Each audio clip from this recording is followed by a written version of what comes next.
Hi, we are the Diecut Dudes. Graciously invited us into the Barn Studios to do a little interview with Joey O'Farrell of Wrestling at the Grandel. How you doing, Joey? I'm doing great, guys. Thanks for having me. Yeah, it's a pleasure, man. I'm Cody, and we've got Kyle here hosting the show today. We are excited to talk about this new event, March 24th coming up. You have a big event. Yeah, Wrestling at the Grandel. March 24th at the Grandel Theatre, which is this beautiful theater right next door to the Fox. We do these really different kind of shows. It's in a theater where the ring's on the stage and you're in like theater seating. The seats go up. Not a bad seat in the house. We bring kind of like the whole production. And this year we're doing more and more stuff this year with live music and pre-recorded entrances and stuff like that. Yeah, we've checked out your videos on YouTube. Like, it looks tremendous. The production value, yeah, is amazing. That's what caught my eye. I'm more of a video guy myself, and I was like, man, this looks excellent. Yeah. Like the effort put into that is so cool. The big screens on the entranceway. Yeah. Beautiful. It's funny because, the first 2 years I was really excited. So we brought in like this great team of people from Kansas to do these video walls. And video walls are really expensive. Yeah. So this year I'm like, well, I want to get other stuff. So let's figure something else out. Because I knew they had a projector at the theater. And they were like, yeah, we have this huge screen. And I go there to kind of check it out and to kind of test some things out, see how it looks before I commit to it. And they pull this screen down and it's like, imagine the biggest movie theater you've ever been to. Nice. That's awesome. And, the projector is like, it's this really nice projector. And I'm like, and then the lighting guy comes over and I'm just like, man, this has been here the whole time. Wow. Oh my gosh. And I've been, I just felt so stupid. Anyway. That's so cool though. Like, so, what do you think, when it comes to something like that, what do you think? Do you think the audience appreciates something like that? It's something that they're really going to understand how awesome that is? Yeah. I mean, I think in this case, what's kind of cool about it is, the venue, not, obviously let's not take away from the wrestlers and the whole event, but like the venue is kind of the star of the show. Yeah. It's not really a known place, which is cool. And you walk in there and it's just, it's really classy. There's like this really classy jazz club and you go through these other doors and then there's this theater with this wrestling ring on the stage and like there's these tunnels these guys come out of and it's so cool and just different. And I think people really enjoy the aesthetic of the whole thing. Oh, it's very eye-catching and it's different than anything in the area. Yeah, I'm seriously so lucky to have walked into that situation. It was totally by fault that I walked into it because me and another guy who he's a very, very great marketing guy. We were going to do the show at the Moolah Theater.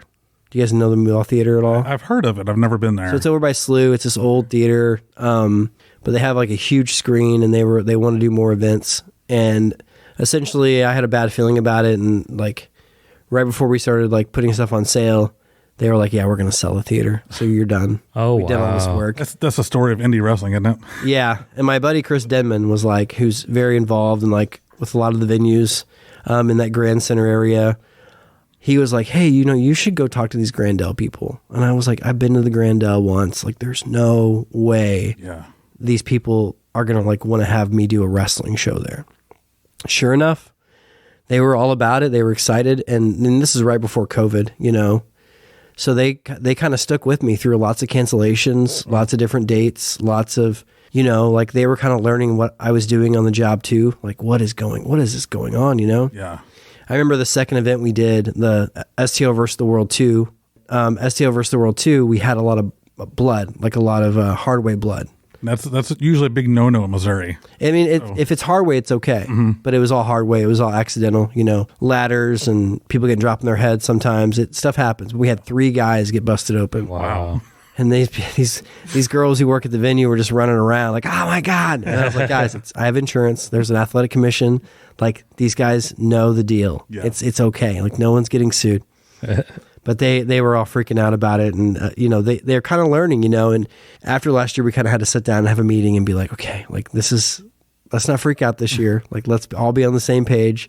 Because when you go from doing like jazz shows or like theater productions, and now you're doing like this live wrestling event where these guys are hitting each other with ladders and chairs and whatever else they can find. And they're doing, Gary J's taking a freaking pile driver on the apron, you know? Yeah. Ooh. Yeah, they go from ballerina to bloody brawls. I mean, Yeah, it's really wild. And, you know, I try, my big thing is like, I always want to keep it interesting. So I always want to have different style matches. yeah. Give the fans something for everything. And, you know, I feel like when you have too much of the same thing, the fan gets bored. I know I get bored, Yeah. you know, and when you have something different, it's kind of like, okay, well this, I kind of get like, you know, it's kind of like a banana split, like you get kind of every flavor. Yeah.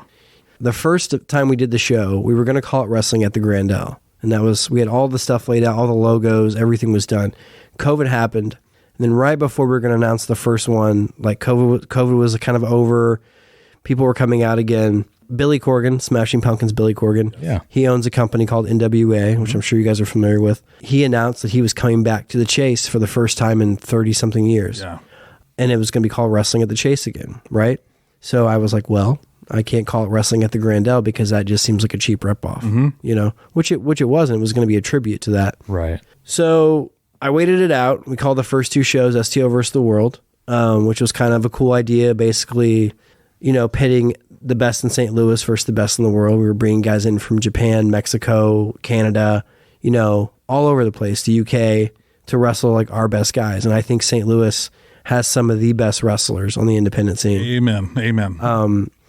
And I can go on and on about names, and I'm sure we'll talk about a couple of those guys later on. But yeah, I just kind of waited it out, and you know, they did two or three shows there, and I think it kind of, the bloom kind of came off the rose, which happens with anything. NWA is still doing their thing, which is, you know, that's great for them. I have a lot of friends that work over there, and I was like, you know, we were kind of trying to think of a different thing this year. And one thing I really wanted to get across too was we're doing a billboard this year on 55 near downtown. And I was like, you know, I want the billboard to say wrestling on it. Yes. I want the name of the event to have the word wrestling on it. Because I feel like if we put STO versus the World, people aren't really going to know it's wrestling. They don't really. And half the crowd that you're trying to get into the door are casual fans, people who want to come have a good time. Maybe they don't know who's wrestling, but you introduce them to these people. And you put on a good show and they want to come see it. So I stayed up all night just thinking about concepts, like, you know, do this. And I get excited. I think about these ideas. It's always fun, you know, because we only do one of these a year. It's always fun to kind of see where we start and see where we end up. Because I had 100 ideas before I came up with this. And I was like, well, we have the logo. Right. I have this guy, Noah Dom, who basically he's like my partner essentially in this. He does all my graphics. He does a lot of my video stuff. He also, you know, he keeps me from spending way too much money on things. We need those friends. Man, he's great. Yeah. He's fantastic. And he has great ideas when it comes to the show as well. So even this logo even looks classy. I love the logo, man. So yeah, I'm so lucky because I have so many good friends. My friend Josh Vikowski, who's done stuff for Anheuser-Busch, he's done stuff for Nike, Adidas, Reebok. Wow. You know, so many different huge companies. This is what he does for a living, you know. And I was like, hey, can you make me a logo for this? And he did it for, you know, I can't remember what I paid him. I don't even know if I did pay him for this. But, you know, and then my old boss at WWE, we got the logo back, and he was like, you know what you should do? Put like a little ring on the top of it. And as we're looking at the logo, if you see like the logo is the building, it is the Grandel. That's the shape of the building. And we put like this little ring on top of the highest tower there. That's the part I was looking at earlier. I'm like, that looks so cool. Yeah, and it was just like this tiny little thing that Billy from WWE suggested, and it really made the logo. And the Grandel, that's their logo. I love it. I mean, Yeah. again, it's a classy building. It's a classy logo right here. I mean, Yeah, and you know, I told him I want kind of a Gatsby-looking logo for wrestling, Yes. and then he not only did he make it like the actual word Gatsby-looking, but he made the whole design. Yes. You know, and Yeah, I immediately thought of the logo from the movie. Yeah. I'm like, man, I mean, perfect. so yeah. The logo is definitely something that I think that sets us apart from a lot of places. So you're saying, so you worked with the WWE for 2 years. Can you tell us a little bit about that? Yeah, you know, I was kind of winding down from, I spoke about this on a previous podcast I did over here, but I was kind of winding down on doing concerts. I had kind of had my fill. And I was just looking for something, and a buddy of mine, Jimmy Vavac, who ran at the time. He used to run the Rocket Bar, and then he ran the Firebird. It's like, I have this friend I played in bands with, went to college together. He works for WWE. He runs all their VIP meet and greet stuff. So I met him, flew out to El Paso, and just, man, what a great human being. And I just got thrown in. It was like, hey, here's all these guys. Like, here's John Cena. Like, go meet John Cena. You're gonna work with him. This is like everybody's dream. It was like, how does this happen? Yeah. Oh, it was crazy. I did it for close to 2 years, and it was a great experience. Yeah. It was a really great experience. I think like it helped me like get the clout, but also just the confidence. Yeah. I guess confidence would be a better word. To want to come and do my own wrestling show. Nice. Because how I got this whole idea was I basically went to a Glory Pro Wrestling show 2016, 17, something like that. And I was like, this wrestling is off the charts. Like, this is, all over the place. Like, I could see the Young Bucks. I could see Penta. I could see MJF. I could see Cody Rhodes. I could see Naito. Like, I could see all these famous wrestlers from around the world wrestle some of the guys that, I could see Nick Gage have a death match with KLD, throw him through a flaming table, which isn't something you're going to see in MWA, which God bless them for what they're doing. Like, they have such a great long-standing history, but that's more of like a local thing. Like, you're not really going to see the guys that are going to have a shot to go to the next level. Did that sound bad? No, not at all. Not at all. Slammer's like such a nice guy. I don't ever, and there's a lot of people that work over there that I totally respect. And I respect anybody that gets in a wrestling ring, but man, this was just different. Like, I had never felt like, man, these talents are different. Yeah. And they had guys like Jake Something and Kurt Stallion and this AJ Gray guy, and then Eddie Kingston was like there every time, He was a champion for a while. Yeah. So, These are the shows that Kyle first started taking me to, and when we were talking earlier, that's basically what I was saying. I'm like, this is amazing. Like, this is an independent show. Now, I myself have not been to a ton of independent shows, and I was like, I was enjoying it better than going to WWE and anything like that, just being honest. And I feel like that's how good Glory Pro was. I think a lot of that is because you're up so close. Yeah. It's personal. You're right there in the action. Those guys take dives. I mean, they can literally land in your lap at times. Yeah, we had to dive out of the way, that kind of thing. Yeah, I mean, Anarchy, there's a company called St. Louis Anarchy that runs over in Alton, Illinois. They've been around for forever. A guy by the name of Matt Jackson runs that. And, you got guys there like, Gary J's there. Yes. Warhorse.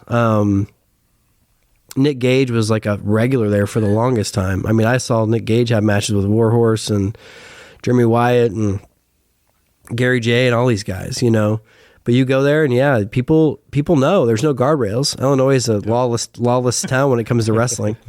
It's a lawless state when it comes to wrestling. So you would go and people know like, hey, if this guy's getting ready to do a dive, like we get out of our chairs, and if they hit us, they hit us, Well, people know the law over there. Like, it's crazy. The wrestling fans respect it, but then they want it also. It's like they want that outlaw. Just give it to you, out in the crowd. They want it all over, out of the ring, in the ring. Yeah, I remember there was this event I went to. It was an Anarchy event, and I want to say it was Warhorse and Jake Parnell and this guy Jeremy Wyatt from Kansas City, who's a fantastic wrestler. He's been around for a while too. Yeah, he has. And they did this spot where like basically all the fans like got up out of their chairs and they threw him on the ground. They're like he's like make a pile. Holy smokes. And he makes a pile and he literally suplexes Warhorse from inside the ring to the outside of the ring on top of the chairs. Oh my gosh. And That's fantastic. It's literally an ECW crowd there. It is, yeah. But it's it's such a fantastic part of St. Louis wrestling, and there's a lot of good technical wrestling at Anarchy as well. But it is a different flavor of ice cream when it comes down to it. I feel like it's all very different.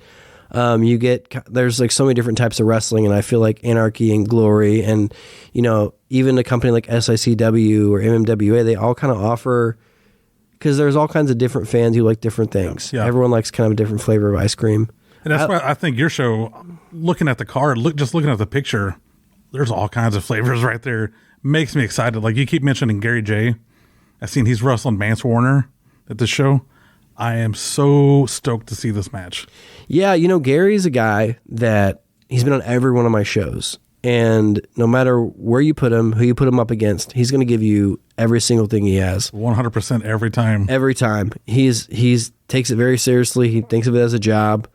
And, you know, he's not the biggest guy. And, you know, he's not the most aesthetically pleasing guy. But he will put up the best fight. And he's always somebody that when fans come to the show for the first time, they're always wanting to see Gary on the next show. Yeah. We want to see him, you know. And he has such a loyal following. Like, you go to these anarchy shows, man, these people they'd jump in front of a bus for him if they ask him to. Just because they see what he does when he's there. He doesn't just go through the motions. He, like you said, he puts 100% in every match. Yeah, our second show that we ever did was this, where was our third show? I can't remember, but we did this Halloween thing, and he wrestled Thomas Shire in like a Texas death match. Basically no rules, whoever can't answer the 10 count kind of thing. And they were going over ideas with me, and they were like, can we do this? Can we do this? Can we do this? And half the ideas got nixed.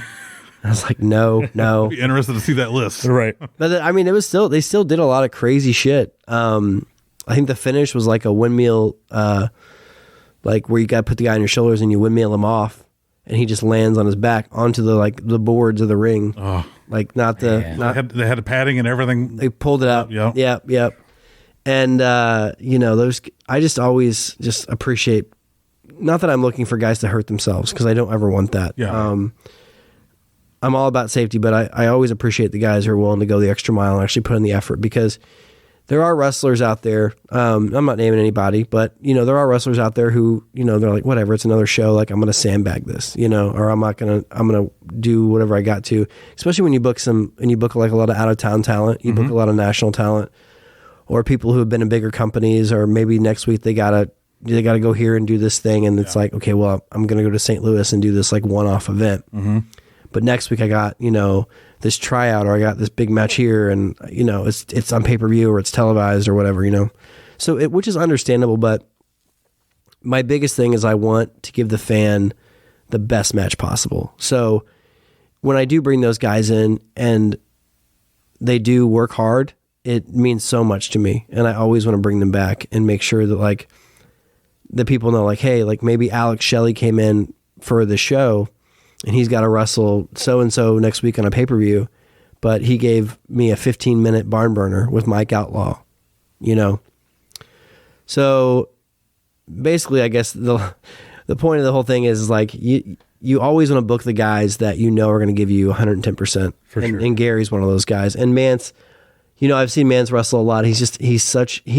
There are like, I feel like there are those 5 to 10 guys on the indies who are big indie guys who people want to see. That's what I was telling Cody when we were waiting for you to show up. I was kind of giving him a little background on Mance, because he's crazy. I'm like, he's one of the top indie guys out there that everybody wants to see. And it's funny you just mentioned that, because I mean, I 100% agree with that. Yeah, and I think Mike Bailey's the same way. Mike Bailey's like super hot right now. He's just coming off a match with Will Ospreay that was like a classic match. He was on the Jericho Cruise team with Jericho and Big Show. Like, he's definitely like next level, and he's a little different. You know, he's this French Canadian guy who's like Wrestles barefoot, kind of martial arts based, nice. Yeah. but he also does like a lot of high flying stuff and a lot of more like stiff kind of catches can style wrestling. And he travels the world and just goes anywhere and everywhere. And he's somebody that I had my eye on for a while, and then Mike Outlaw came to me and said, you know, hey, this is who I want to wrestle. And Mike's somebody that I know, if, you know, no matter what, but if I really give him somebody that he really wants to sink his teeth into, he's going to just work so hard, and he's going to give the crowd one of the best matches, you know. Awesome. So, I mean, I've seen Mike have matches with guys like Mike Outlaw, that is, you know, guys like Jake Something, Josh Alexander, Alex Shelley, you know, and even certain local guys like Raheem De La Suede. Like, he tears it up. Yeah. You know, he's just so good when it comes to being in that ring. So you said, you keep mentioning Mike Outlaw. He's actually going to be the headliner of the show. Yeah. Finally got him on a headliner. So he, you know, he's just so talented. And I feel like lately he's been doing like a lot of tag stuff as well. But when you put him in a singles match, whether it be Alex Shelley or, you know, like last year we had a thing happen where Mike was supposed to have an opponent. It was a bigger opponent. And I got a phone call before the show, and it was very It was very, very late in the game, telling me, hey, my back hurts. Like, I'm not going to wrestle tonight. Ugh, hate those calls. And it was a match we spent money on, a match we spent time on, trying to get over. And it was a big St. Louis match for Mike, for sure. And it was a very popular St. Louis former wrestler who was in WWE. And, you know, stuff happens. Like, I get it. But it was too late in the game for me to do anything. Yeah. Where I, like, if you would have called me yesterday, maybe I could have made a plan to, like, figure those things out. Mike says, give me this young kid. Like, I'm going to take this kid. And Chris, God, I can't think of his last name. It's going to kill me. Chris Hendricks. Okay. And he's this, you know, younger, but very, very good wrestler in the ring, but just hasn't had the opportunity yet, hasn't figured out that character. But man, Mike's like, give me this kid. I'm going to give him a 10-minute match and I'll make a star out of him. And he wrestled this kid for 10 minutes. They tore it up. Nice. Those are the kind of people that you want to work with, that want to step out of their comfort zone like that when something goes awry. And he's like, I'm here to wrestle. Yeah. I want to entertain these people. I want to put on a great match. And that's pretty cool that he wants to step up and just take, you know, as you say, kind of a nobody, a young kid, instead of going, I'll take Gary or, you know, somebody simple like that. Yeah. I mean, Mike teaches a lot of these kids to wrestle. Like, he's one of the main teachers at the Forge. That's right. That's right. So he's a big part of, like, a lot of these kids, you know, learning how to wrestle. So I think he knew, like, hey, Chris has it. Like, I can have a really good match with him. And he hasn't got the opportunity to showcase, you know, maybe as a single star, Yeah. His abilities in the ring. And man, they had just if it's on YouTube, it's a fantastic match. Okay. Nice. So I know one of the big matches Cody's looking forward to is the two big meaty men on the roster here, KLD And Jake something. Jake something. Yeah, no, I'm looking forward to that too. You know, Kevin's the reason really that I'm able to do this. Oh, really? 'Cause Kevin was kind of the guy that I went to and said, hey, I want to work. Because at the time, he doesn't work with me anymore, but at the time, he was part of Glory Pro. He was one of the owners. And I was like, I want to take your company, but I want just to do one show and I want to make it like a big production. And he was like, yeah, let's do it. Like, I trust you. Let's do it. And he kind of just introduced me to everybody and was like, hey, this guy's fine. Like, he's cool. Like, we're going to do this. And he saw the big picture, you know. I think a lot of people were like, "Is this another fucking Mark trying to like throw his money around?" And I don't have money. Like, all the money that I get for these shows to do these shows is from me getting sponsorships. That's what you do once a year. Yeah, exactly. If I could, you know, shout out to all those guys like Glory Pro and MMWA and Pro Wrestling Epic that can do this monthly. Yeah. And I mean, Lenny Mephisto, who does Epic, he's one of the hardest working dudes I've ever met. And he just bleeds wrestling. He bleeds that company. And he's just, to see what he's done with that company in a short amount of time since he bought it is really cool. And the fan base he's got, but just, you know, his passion for it and his way of promoting, it's just got to be so hard to do that every single month. I do it once a year and it's frustrating. Yeah. You know, it's a hard time, but How long is a build up for a show like this? Like, how long do you have to work at something like that? I usually start I'd say 5 months out. But I'm thinking all year. Right. My brain never shuts off. Yeah. Like, I already have a match planned for a year from now. Wow. Nice. That's awesome. I'm like, oh, you know, I want to do this. I got to shut my mouth though and stop giving away my ideas. We want to get the scoop here. Stop telling people about Right. things. No, I can't, because I'm like, I gotta wait. I want to give it away.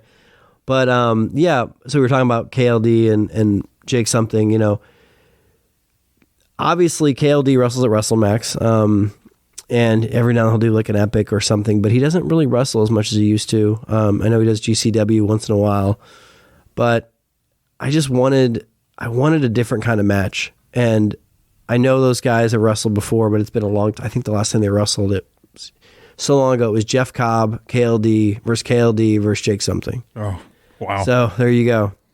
But yeah, two guys who are the antithesis of pro wrestling. Oh, yeah. You know, Jake's he's such I don't even know how to put this, but like, it's hard to look at him and say, oh man, he's underrated. Because look at him. Yeah. You know? Look at him. He is what wrestling. You look at him, you know he's a wrestler. But man, he's had some of the best matches of any wrestler in St. Louis. He's not even from St. Louis. He lives in Michigan. But he's every time he goes in there and wrestles anybody, I'm just so impressed by him. I love going to a show and knowing he's on the card. He's definitely one of my favorites. I always look forward to seeing him. It's funny because I do my best with guys who aren't from St. Louis to not use the same guys that like a Gloria would use or an Epic would use or an Anarchy would use as far as like talent they bring in from like say Kansas City or Michigan or somewhere that wrestles regularly. He's the one exception that I always make. Yeah, that's a good exception there. And I never have him. I never have him go against guys that you'll see. Like like last year he fought Gary J. He's like, I mean, I don't remember him ever fighting Gary J in St. Louis. And the same with KLD this year. And it gives you like, we talked about like the different flavors, Yeah. It gives you like a different style match on the card. It gives you something, where you got two big dudes just going out there and just beating the piss out of each other. Yeah. A few years ago, we brought in Moose from TNA to wrestle. World champion. He's a world champion. Yeah. To wrestle KLD. And I'm like, I kept getting told like, oh, he's not going to work. And Josh Alexander came up to me after the show and he was like, I told Moose if he bumped like that for me during our matches, maybe I'd get over a little bit more. I mean, he was letting KLD just throw him around the ring, and like KLD just has a special relationship with these guys. Yeah. Like he is so beloved by all the boys that you can put anybody in there with him and they're always going to give him 110. You know what I mean? Like he's so respected. And that goes for a lot. And he can go. Oh, and he can go. The great thing about him, not to get too like, not kayfabe, but like he can go for a big guy. He's so athletic. He's so good, but he's so safe. He doesn't like, I'm kayfabing here, but Cover your ears, boys. Yeah. he doesn't hurt guys. He's not unsafe. Like you see a lot of guys go out there and they're big and they just like, you're like, man, he's just hurting that dude. Yeah. And it looks like he is, but he's so good at his craft. Yeah.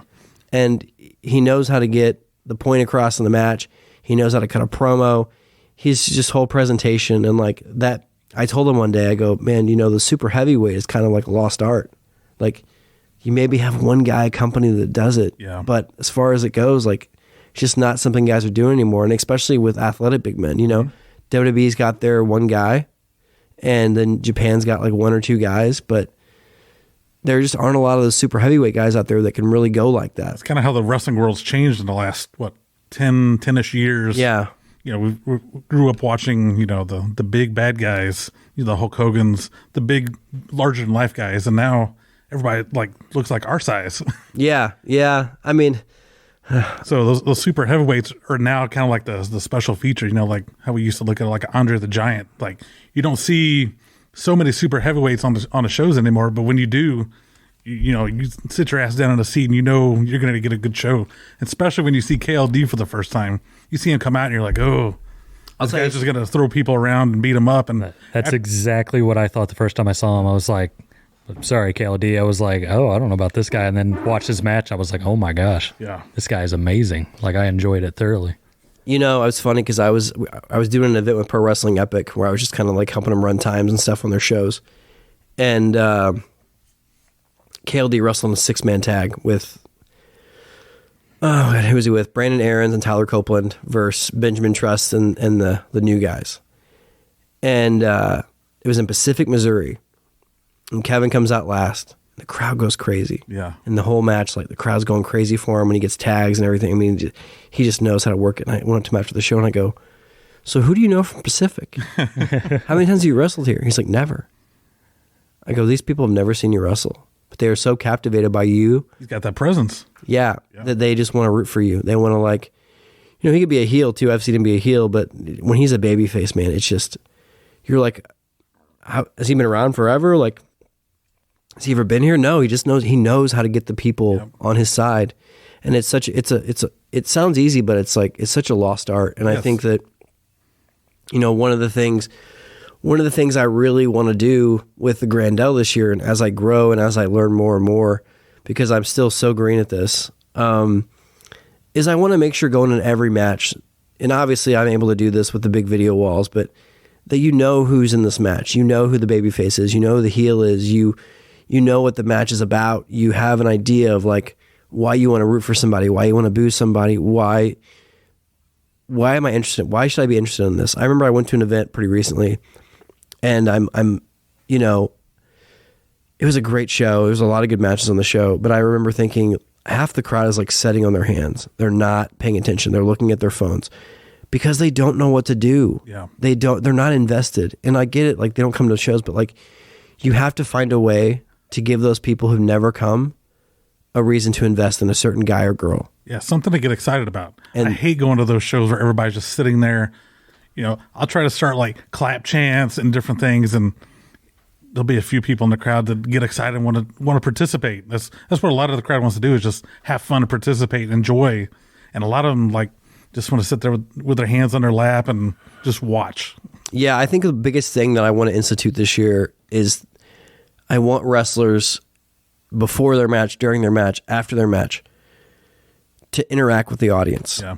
Whether it's chewing them out, whether it's like, you know, taking their hat off their head, whether it's, you know, high-fiving them, whatever. Like, I get that it's not like a normal wrestling venue, but you can just go out in the crowd if you want. Yeah. But like, interact with the crowd, like listen to them, like feed off their boos, feed off their cheers, like have some kind of where you look at them and they notice you, like have that interaction. And a lot of guys don't do that. Yeah. Girls same way. And I tell a lot of people, I'm like, listen, you're an over baby face. Like, you need to make sure that, you know, you're acknowledging your crowd. You're acknowledging your fans. Because, and you could say the smallest thing, like we have certain wrestlers who maybe aren't the best on the mic, but I'm like, listen, your character's over. So just go out there and just, after you win your match or before your match or whatever, acknowledge them. Yeah. Like, not to sound like Roman Reigns, but like, you know, just say, hey, I love you. Like, I'm happy to be here. Thank you for your support.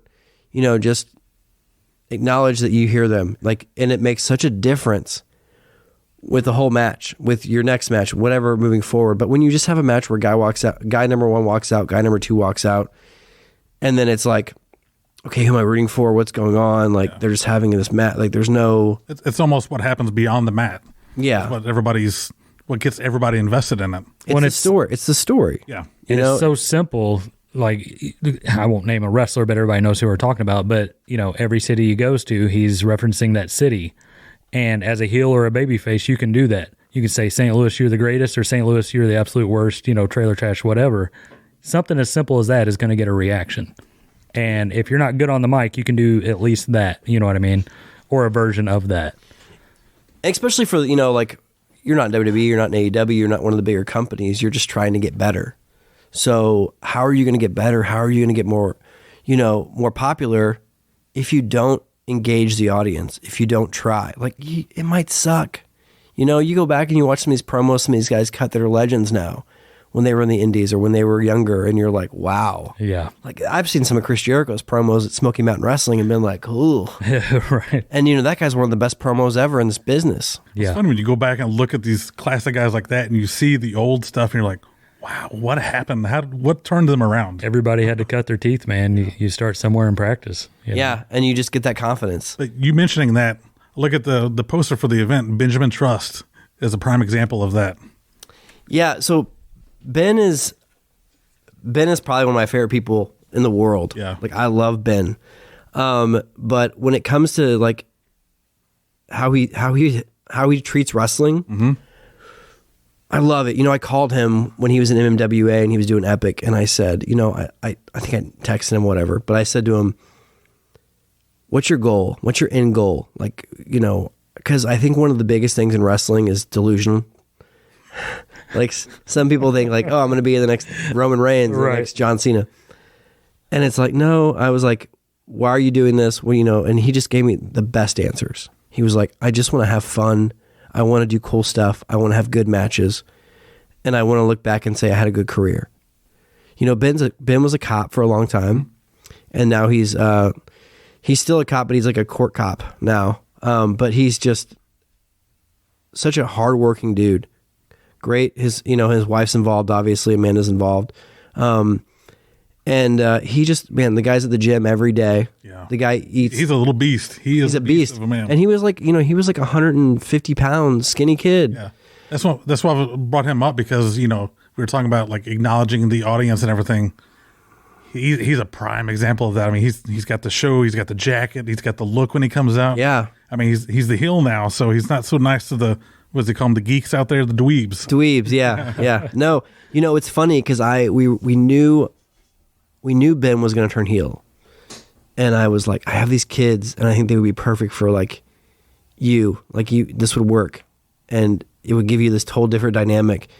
And he took it and ran with it. And Amanda's involved now too. She's she's like that kind of like. Have you ever seen Dazed and Confused? Mm-hmm. Oh yeah. So Parker Posey's character in that movie. Yes. She that's kind of what Amanda reminds me of. Oh, that's so good. She's got that jacket, and she's just kind of and I think at the Grandel, you're going to see a lot more of that character come out. You're going to see a lot more of that mean, bad guy, just character come out. You're going to see a lot more of that. But yeah, Ben goes out and he has these jackets, and he just works so hard on the character and making. He invests in himself, and that's what.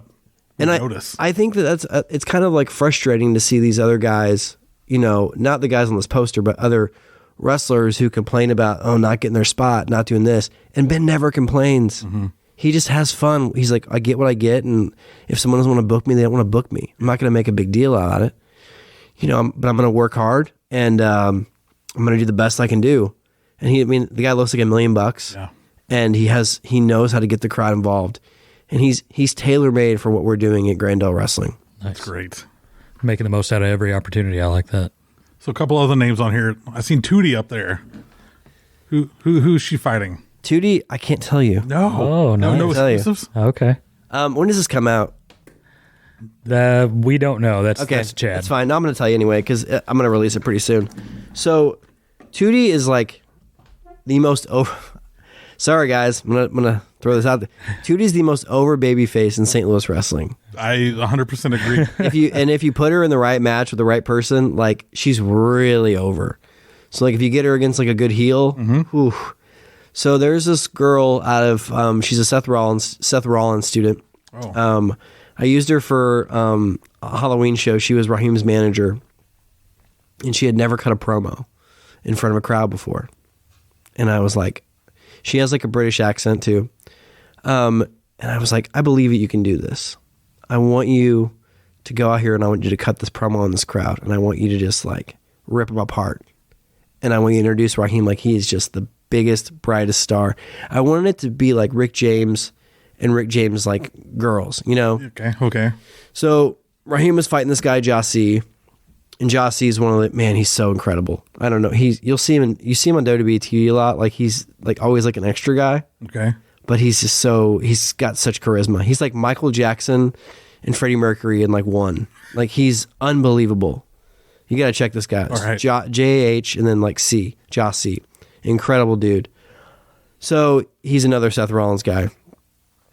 So he kind of helped her out, before they went out. And she comes out and she just kills it. And the crowd's like, who are you? And she's just back and forth and just killing it. So much that I had this guy come up to me at the last show I was at and was like, hey, we haven't seen in a while who's doing great on the indies and who's on tons of shows now but never comes to St. Louis. And I was like, who? He's like, Amina Belmont. I think she's 21. Wow. She's just got a whole different dynamic to her. Just very she's got this great accent, and she's just so confident. And she's had matches with Tootie in Canada. And I want to say Chicago maybe. And they were really, really good matches. So I'm excited already. I'm excited because she's the kind of girl that I can have come out and just heel on the crowd, heel on Tootie, and that'd be perfect for her because everybody loves Tootie. Yeah, everybody loves Tootie. Everybody loves Tootie. And if you give Tootie sympathy, if you're able to garner that sympathy from the crowd, because that's what feeds that crowd, you got a slam dunk. And everything that I feel every time Tootie's wrestled for me, it's been a slam. She's just killed it every time. She had just an incredible match with Tennille Dashwood, who's Emma in WWE. Yep. Then I brought in this girl who was in NWA for a minute. She was in NXT for a minute. Her name was MJ Jenkins. Probably don't know her. She's this just tall, beautiful, Beyonce looking woman who can do it all. She's great. And then last year, she had this incredible feud with Missa Kate, and we. Missa, to her credit, was just such a professional.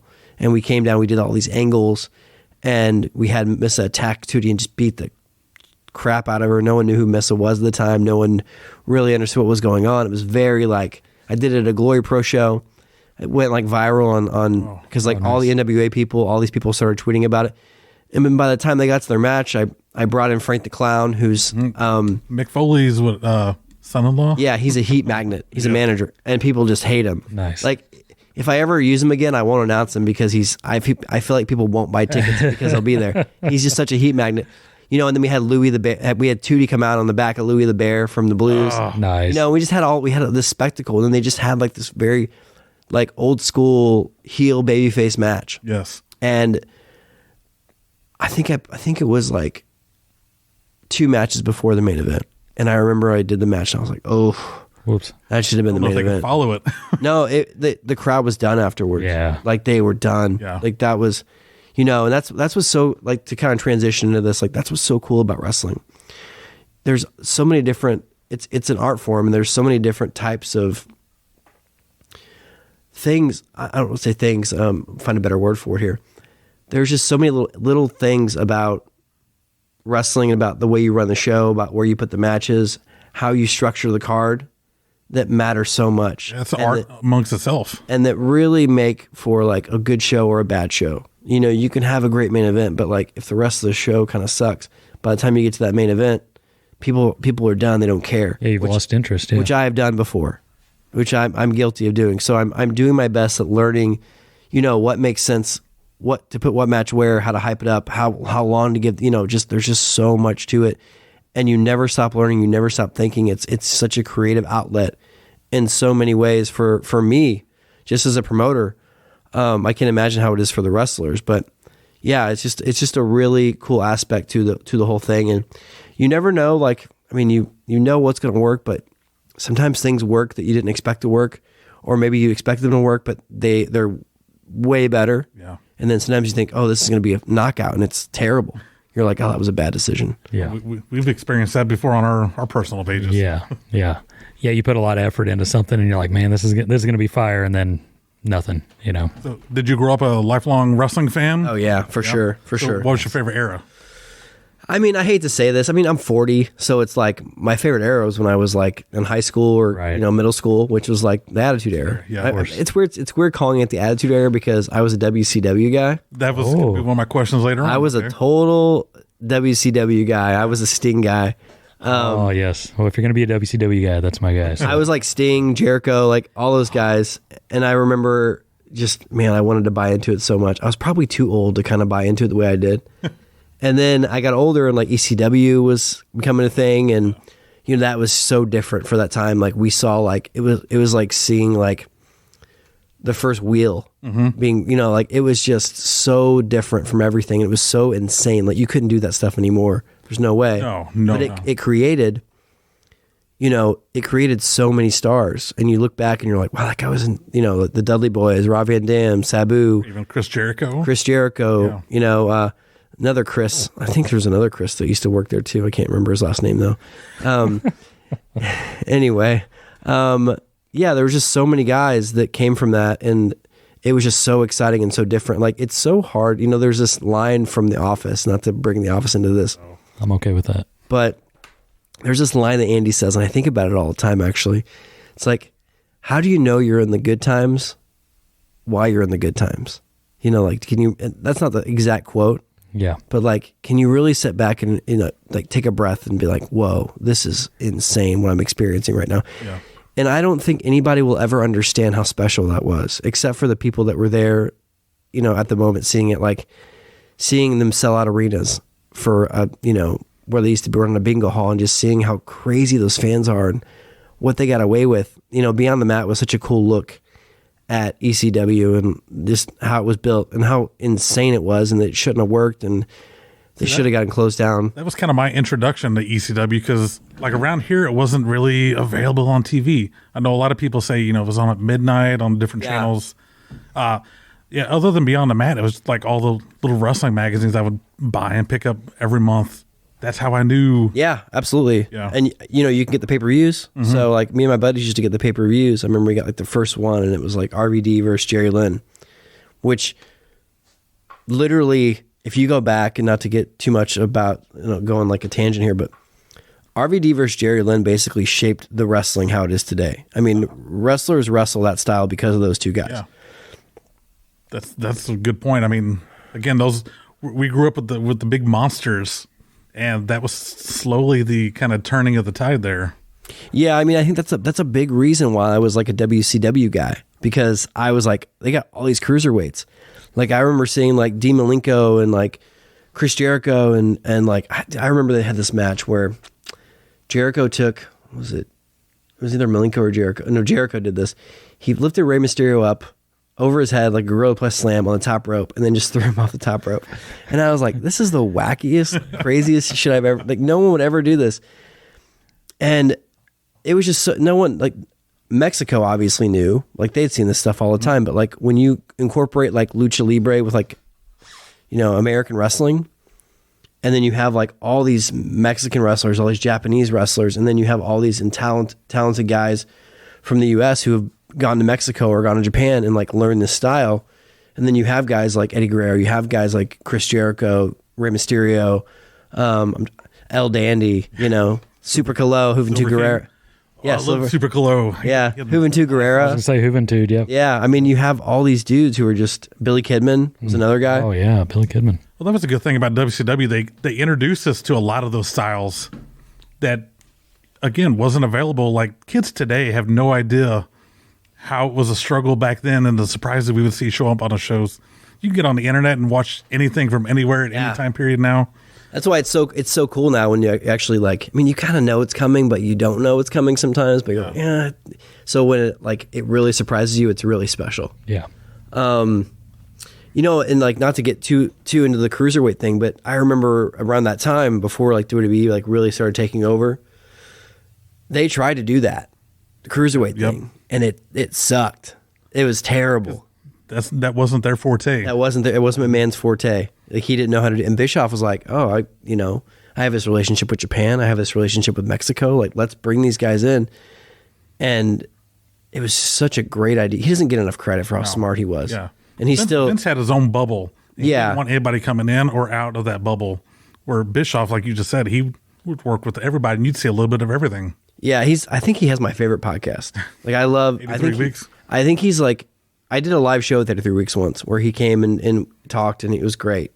He's such an entertainer, but I love listening to him talk business and listening to him like talk about his faults and also about like just anything wrestling related, because it really helps me grow as like a wrestling mind. Like, he's such an intelligent guy, and he says shit sometimes. I'm like, yeah, whatever. But like, I think he's a great if you're like trying to learn about wrestling or interested in wrestling and learning like the backstage aspect of it or just the business of it, he's the perfect person for it. Awesome. So we'll start winding down here. We got a couple this or that questions. We'll have you pick this or that. You think you can handle that? Yeah, I think you can handle this or that. I don't know. Yeah. All right, DX or NWO? Too sweet, baby. Oh, yes. Oh, man. You're going to hit with DX. DX. Right. DX had the better theme song, though. That theme song was... Yes. I don't know. I still play NWO in my mind all the time. Man. Walking through the hall. Run... I don't know if you remember this. They had a Run DMC version. It's called The King of Rock. It's like one of the dopest wrestling songs. The Aggression CD. And they only used it like once or twice. X-Pac used it for a little bit. But it is one of the best wrestling themes of all time. Nice. I'm going to have to look that up because I don't remember that. And I was a diehard... This is part of this reason, too. I was a diehard WWF, WWE guy. So all this WCW talk, that was not me. I refused. Bret Hart or Steve Austin?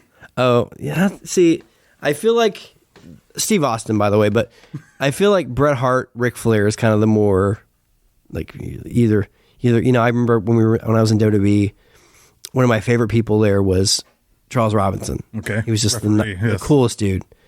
And they're the two Indian guys that used to be with Jinder.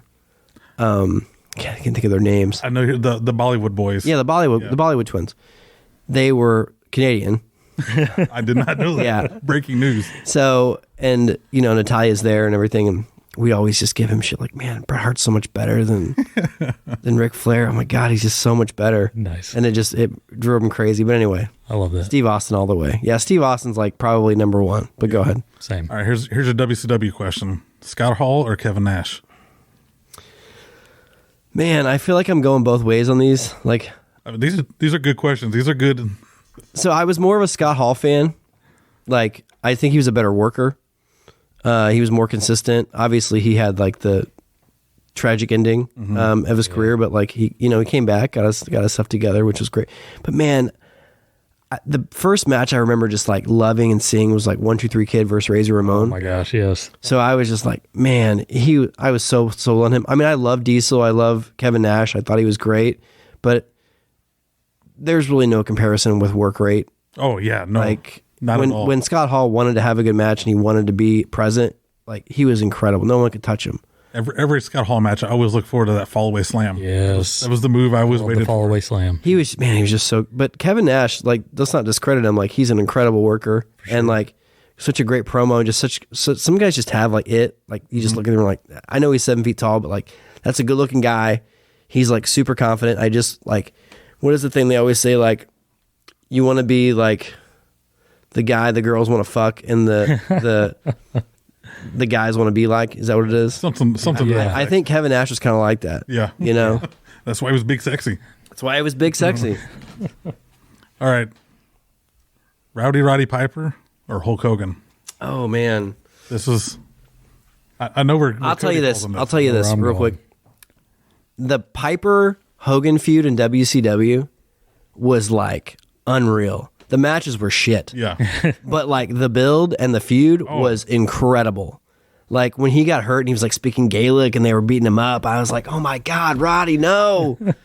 I bought in so much. So as far as like their feud, I love Piper. I thought he was great, but Hogan's he's just Hogan, you know? He's Hogan. And no matter what you think about his work rate or about whatever, like, or about his politics or whatever, he's Hulk Hogan. Like he built this business. Like, it's, who knows if Roddy Piper would have been a babyface or whatever, but like Hogan was just, and even as a heel, but like, I mean, he built this industry on his back as a babyface. And if there's no Hulk Hogan, I don't know if there's still like a WWE or an AEW or any of that stuff. 100%. Probably, I mean, the greatest babyface of all time and possibly the greatest heel of all time. The greatest reaction to a turn, obviously. Whew, I hated him so much. You ever hear the story about when he turned and like the fans were like going back to like merch stands, like get their money back for their t-shirts? What? I was like, that's some real heel heat right there. Right there, yeah. Well, I mean, I think what really helped him was having the greatest protagonist, as in Roddy Piper, being that right across the ring from him at that point in like WrestleMania 1. Yeah. That whole build up. I don't think Hulk Hogan would be Hulk Hogan without Roddy Piper at that time also. No, absolutely not. But he also, man, he just had Hulk. He had those guys long enough. Like, I think by the time they got to like 4 and 5 and 6, he was made. Like once he beat Andre, it was like, you can you pick a guy, Well, if you ask me as a kid, it's Hogan, but if you ask me now, it's Piper. I appreciate a guy on the mic, and man, I love Piper so much. We'll end with this one. HBK or Triple H? Oh, that's easy. HBK. Oh. It's like, that's not even close. Like HBK is probably the best pro wrestler of all time. So Vince McMahon or Eric Bischoff, real quick. Well, it's kind of different because Vince didn't create his own company. I mean, I guess he bought his company from his dad, but he wasn't like, Bischoff wasn't the sole owner of WCW. He was just like the president. Yeah. So I was always a big Bischoff fan. It's funny because you brought up the WCW. I'm such a nerd. God, listen to me talk. I love it, dude. I love it. He gets aggravated me when I start talking about wrestling because I'm so nerdy about it. It's not that you're nerdy, you're an elitist. And he knows all the stuff you're talking about that I don't know, and he makes sure you know about it. It's like, well, actually, at Starrcade 94. Exactly. Triple H made his debut. Yeah, HBK. We'll go ahead and wrap this up. I feel like we could just go on and on and on. Well, let's talk about the event for maybe like another minute. Is that okay? I'd like you to, tell us more about that. So yeah, Saturday, March 24th, or Sunday, March 24th. Jesus Christ. Sunday, March 24th. Tickets are on sale now. Definitely go and get them. It's all reserved seating. Where do we get tickets? Metrotix.com. Okay. So you can go on any of the pages, Instagram pages, X, Twitter, whatever you want to call it, Facebook. There's links on all those pages. If you go to Metrotix and you just type in Wrestling at the Grandel or Grandel Wrestling, you can pop it. You can get it there. Yeah, it's gonna be a great show. We got 9 great matches. We got a really great, we got like I said, we got live music this year that's gonna really be cool on some of the entrances, and just some really theatrical stuff that we haven't done in the past. And just a lot of matchups that I think are really gonna steal the show. I think we got we got 5 or 6 matches that could steal the show on this, and we got a lot of different stuff that I don't think a lot of people have seen. So I look forward to, hopefully, if you're a wrestling fan or you just want to do something fun or experience something kind of out of the box, this is definitely the thing to do. And it's not your typical, VFW show. It's definitely a lot different. And, I think the thing that we want to do over the years is we want this to be kind of like the show that wrestlers look forward to, but also fans look forward to, as like kind of like their localized, like big WrestleMania type show. And obviously we're still at that 600 capacity kind of venue, but I'd like to, grow it every year. But if we stay there and we just keep selling out, we keep doing well, then that's fine too. But I want people to feel like, man, I went to this thing and I saw something that was different, that was just like blew my mind, that was on another level from like going to a regular indie show. Like maybe we're not WWE, which we're not WWE, but it has that aesthetic to it. It has that like entertainment value to it, to where you really get into every single match and you experience something that you really get excited about. Yeah, I'm so looking forward to it. March 24th on a Sunday, which is going to be perfect in the afternoon. Yeah, so doors are at 3, shows at 4. There you go. Nice. It's going to be a perfect time. Everybody can go watch the show. Still have plenty of time to get home, get your rest before Monday work.